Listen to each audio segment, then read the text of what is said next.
Hi friends, welcome to Simple Cooking. இன்னைக்கு நம்ம வந்து தோரங்கொட்டை குழம்பு கர்நாடகா ஸ்டைல்ல அதுக்கப்புறம் முட்டை கொஞ்சம் ரைஸ் வைக்க போறோம். வாங்க வீடியோக்குள்ள போலாம். இப்போ வந்து நான் சாப்பாடுக்கு கொஞ்சமா அரிசி வச்சிருக்கேன். நம்ம இன்னைக்கு முட்டையும் சேர்ப்போம். நான் ரைஸ் கம்மியா தான் வைக்கிறேன். இது வந்து நம்ம இங்க வச்சு பத்த வச்சலாம் பாட்டு வந்துட்டு இருக்குது. அதுக்குள்ள நம்ம குழம்புக்கு தேவையானதெல்லாம் வெட்ட ஆரம்பிச்சிடலாம். இன்னைக்கு வந்து தோரங்கொட்டை குழம்பு வந்து கர்நாடகா ஸ்டைல்ல வைக்கிறேன் பச்சை கலர்ல. நான் இப்போ வந்து ஒரு 1/2 கிலோ தோரங்கொட்டையை வந்து தண்ணியில் ஊற வச்சிட்ருக்கேன். இப்போ வந்து நம்ம வந்து வெங்காயம் வெட்டிடலாம். குழம்புக்கு தேவையானது நல்லா சின்ன சின்னதாக வெட்டிக்கலாம். இப்படி நீங்கள் கீரி கட் பண்ணிங்கன்னா நல்லா பிடிப்பிடியாக வரும். எல்லாருக்கும் தெரிஞ்சுக்கலாம். நான் வந்து 3 பெரிய வெங்காயம், ஒரு பெங்களூர் தக்காளி, ஒரு நாட்டு தக்காளி இங்கே எடுத்து வச்சுருக்கேன். அது வந்து அரைக்கிறதுக்கு. இப்போ வந்து நம்ம செய்ய ஆரம்பிச்சிடலாம். குக்கர் வச்சுக்கலாம்.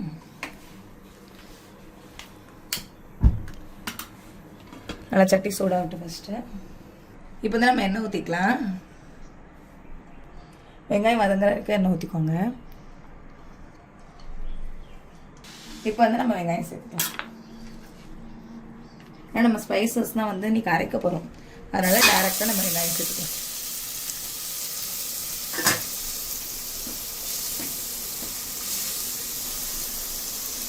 என் பொண்ணு பார்க்கணும், தள்ளிட்டு பார்க்கணும். வெங்காயம் வதக்கிடலாம்.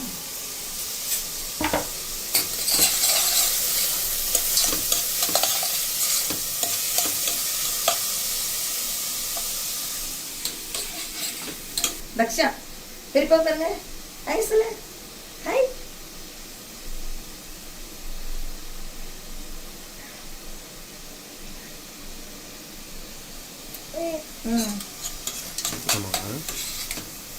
நல்லா வெங்காயம் வதங்கிட்டு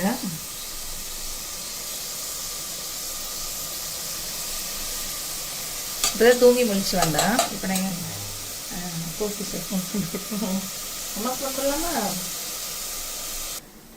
ஆக்சுவலி அம்மா எங்கம்மா? அவனுக்கு ஒரே தக்காளி வேணுமா எப்படிக்கு தாங்க. அம்மா வந்தாச்சு. ஹாய் தக்ஷா. போமா வரியா? தெரிய மாட்டேதான் இருக்கியா? இவன் என்னோட கோ சிஸ்டர். ஹாய். போங்க. எங்க சமைச்சோன்னா வரலாம். சரியா?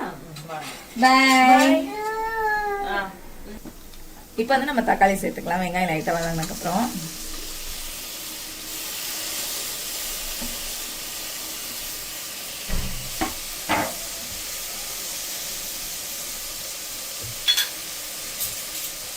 தக்காளி சேர்த்துட்டு நம்ம ஒரு பெரிய ஸ்பூன் இஞ்சி பூண்டு பேஸ்ட் சேர்த்துக்கலாம்.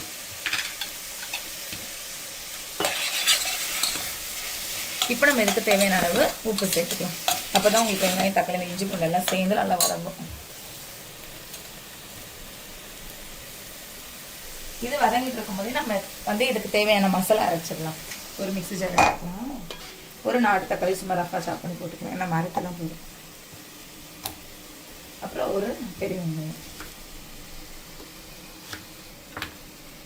அப்புறம் பச்சை மிளகாய். ஏன்னா காரத்துக்கு வந்து நம்ம பச்சை மிளகாய் தான் சேர்ப்போம். ஏன்னா இங்கே கர்நாடகாவில் வந்து மோஸ்ட்டாக பச்சை மிளகாவும் தனியாத்தூள் தான் ரொம்ப சேர்க்குறாங்க. 5 பச்சை மிளகாய் சேர்த்துக்கலாம். ஒரு பச்சை மிளகாய் திருப்பி போட்டுக்கலாம். புதினா தான் ஜாஸ்தி சேர்ப்பாங்க. இங்கே நம்ம புதினா ஜாஸ்தி சேர்த்துக்கலாம். நல்லா வாஷ் பண்ணிட்டு போட்டுக்கலாம். ஏற்கனவே நல்லா சுத்தமாக தான் ஆஞ்சி வச்சுருக்கேன்.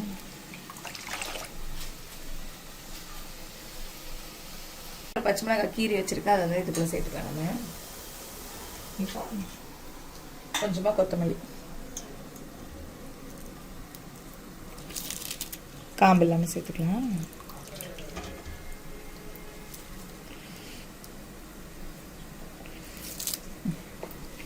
கொஞ்சம் காம்பு இருந்தால் போதும். கொத்தமல்லியோட புதினா தான் ஜாஸ்தி இருக்கணும். அந்த ஃப்ளேவர் தான் நல்லாயிருக்கும். இப்போ வந்து நம்ம இதுக்கு வந்து ஸ்பைஸஸ் சேர்த்துக்கலாம். ஏன்னா நம்ம ஸ்டார்டிங்லேயே சேர்க்கல, அரைச்சி போட்டுக்கலாம். நல்லா வாசமாக இருக்கும். கொஞ்சம் வந்து பிரியாணியில் ஒரு 3 ஏலக்காய், 3 கிராம்பு. எவ்வளோ ஏலக்காய் சேர்க்குறோமோ அவ்வளோ கிராம்பு. கொஞ்சோண்டு கடல் பாசி. ஒரே ஒரு இது போதும். நம்ம என்ன அரைக்க போகிறோம். பெருசாக ஒன்று போட்டுக்கலாம். அன்னாச்சிப்பு, கொஞ்சோண்டு ஜாவித்ரி, அப்புறம் கொஞ்சமாக பட்டை,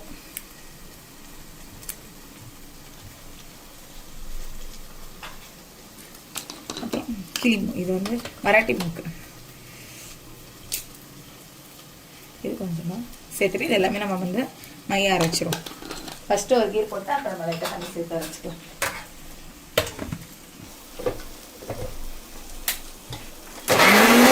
இதுவே நம்மளுக்கு இப்போ ஓரளவு மைய அரைஞ்சிருச்சு. நம்ம வெங்காயம் தக்காளிலாம் சேர்த்துனாங்க. இப்போ வந்து நம்ம ஒரு கை நிறையா தேங்காய் சேர்த்துக்கலாம். கர்நாடகாக்காரங்க ரொம்ப தேங்காய் சேர்க்க மாட்டாங்க. ஆனால் எங்களுக்கு தேங்காய் சேர்த்தா தான் குழம்பு கரெக்டாக இருக்கும். நான் கொஞ்சமாக தேங்காய் சேர்த்துக்கிறேன். இப்போ நம்ம நல்லா தண்ணி ஊற்றி மைய அரைச்சிக்கலாம். இப்போ வந்து குழம்புக்கு வந்து நான் ஒரு உருளைக்கிழங்கும் அதுக்கப்புறம் ஒரு குடமிளகாவும் சேர்த்துக்கிறேன். இது வந்து நம்ம ரொம்ப சின்னதாக வெட்டாங்கன்னா மீடியம் சைஸில் வெட்டினாலே போய் நம்ம குக்கரில் விசில்லாம் போடப்போம். இது ரெண்டுமே சேர்த்து நல்லா டேஸ்ட்டாக இருக்கும். வைப்பேன் நம்ம இன்றைக்கி வந்து கர்நாடகா குழம்பு வந்து தமிழ்நாடு ஸ்டைலில் வச்சுட்ருக்கோம் தேங்காய்லாம் சேர்த்து. இப்போ வந்து நம்ம இது கூட சேர்த்துக்கலாம். ஏற்கனவே வெங்காயம் தக்காளி இஞ்சி போனால் நல்லா வதங்கி வச்சு அதில் சேர்த்துக்கலாம்.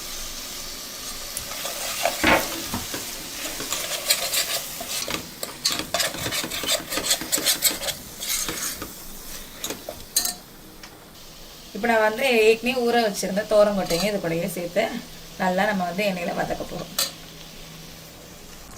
நம்ம எடுத்து வச்சுருந்த 1/2 கிலோ தோரங்கொட்டையை நம்ம சேர்த்தாச்சு. இப்போ வந்து நல்லா நம்ம வந்து எண்ணெயில் ஒரு 5 நிமிஷம் வதக்க போகிறோம். மூடி போட்டு அப்புறம் நம்ம மசாலா சேர்த்துக்கலாம். நம்மளுக்கு வந்து இது ரொம்ப சிம்பிள் தான். இனிமேல் நல்லா வதங்கினதுக்கப்புறம் நம்ம மசாலா போட்டு விசில் போட்டால் குழம்பு ரெடி. இப்போ நம்மளுக்கு 5 நிமிஷம் நல்லா வதங்கிடுச்சு. இனிமேல் நம்ம ஓப்பன் பண்ணிடலாம். இப்போ வந்து இதுக்கு தேவையான அளவு தனியா தூள் சேர்த்துக்கிறேன். இதுக்கு வந்து தனியா தூள் மட்டும் தான் சேர்க்கணும்.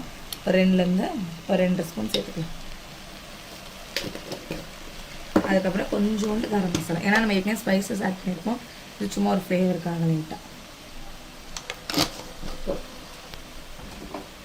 இதுக்கு வந்து மிளகாத்தூள் கிடையாது. ஏன்னா நம்ம பச்சை மிளகாய் தான். இப்போ இதை நல்லா மிக்ஸ் பண்ணிக்கலாம். லைட்டாக வதங்குது. லைட்டாக வதக்கியாச்சு. இப்போ நம்ம அரைச்சி வச்சுருக்கேன் பேஸ்ட்டு சேர்த்துக்கலாம்.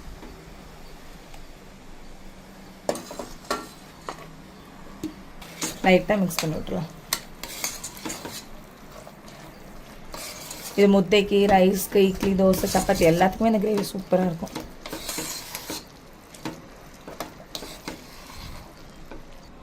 இப்போ வந்து நம்ம மிக்சியிலலாம் அலசிட்டு தண்ணி சேர்த்துக்கலாம்.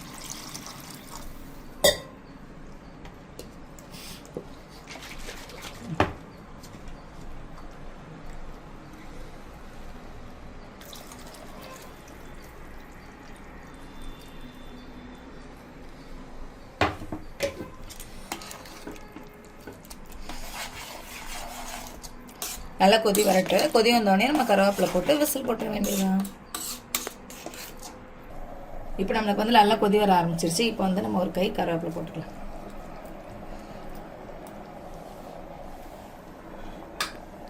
விசில் போட்டுக்கலாம். இப்போ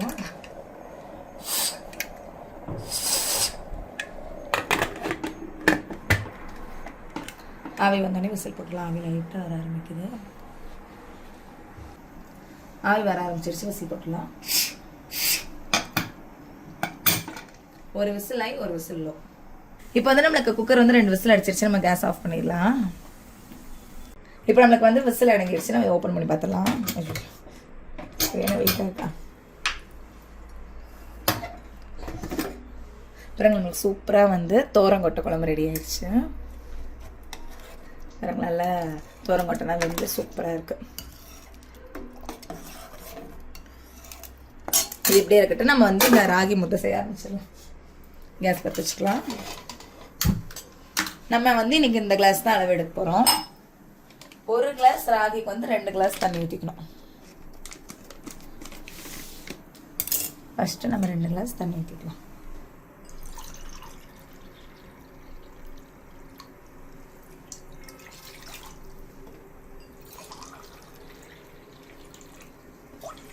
தண்ணி நல்லா கொதி வரட்டு.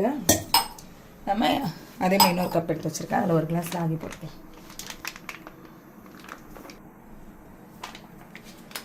இப்போ இந்த 1 கிளாஸ் ராகியில் இருந்து ஒரு 2 ஸ்பூன் பவுடர் வந்து நம்ம தனியாக எடுத்து வச்சுக்கணும். 2 ஸ்பூன் எடுத்துகிட்டு கொஞ்சமாக தண்ணி ஊற்றி நல்லா கரைச்சி வச்சுக்கணும்.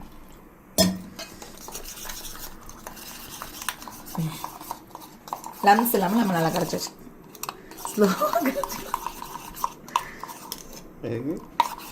இது வந்து அதில் ஊற்றணும்.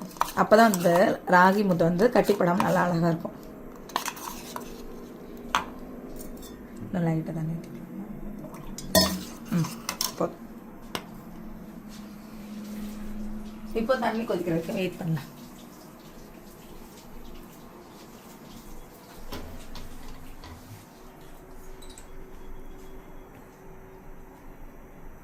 நம்ம இதுக்கு தேவையான அளவு உப்பு சேர்த்துக்கலாம்.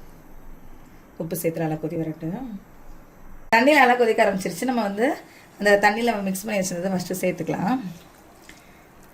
இப்போ வந்து இது நல்லா கொதி வரட்டும். சேர்த்துட்டு நம்ம வந்து ஒரு 1/4 ஸ்பூன் போல் நெய் சேர்த்துக்கலாம். நல்லா கொதி வரட்டும்.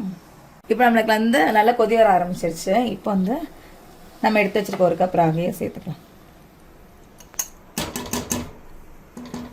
ஒரு 2 நிமிஷம் அப்படியே வெயிட் பண்ணுவோம். நம்ம மாவு போட்டு நல்லா கொதி வர ஆரம்பிச்சிச்சு. இப்போ வந்து நம்ம டக்குன்னு மிக்ஸ் பண்ண ஆரம்பிச்சிடலாம்.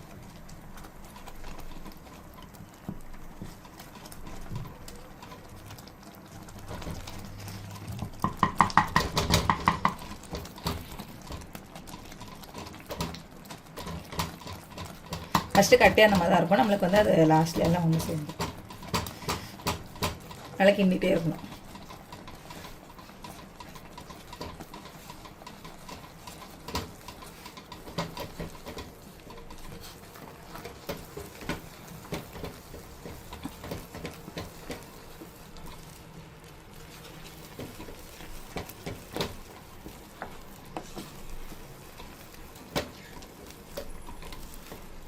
பாருங்க கட்டியாக நம்ம இருந்துச்சு. நம்மளுக்கு எல்லாம் ஒன்று சேர்ந்து வருது.